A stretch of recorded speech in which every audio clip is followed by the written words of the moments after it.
何やってもうまくいかないっていう、自分でもたまーにあったりもするんですけど、もうやりまくります。挑み続けますね。ちょっときついっすってなった時に、一回手を止めてみるなのか、一回、退いてみる。退くというか、一歩下がってみる。ほんでちょっと冷静になって考えてはみるんだけど、答えなんか大体出てこないから、もう一回、助走つけていいんですね。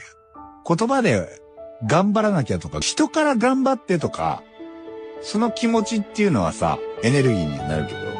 自分の中で頑張るとかいうのって多分ね、単なると思うんですよ。だから頑張るとかいうのを自分の中で置くんじゃなくて、それは周りからもし言ってもらえた場合、エネルギーに変換できるものになると思うんだけど、僕はいつも頑張るとは思ってないですね。そうなるとすごい足かせになる。いけるだけ行ってみるみたいな。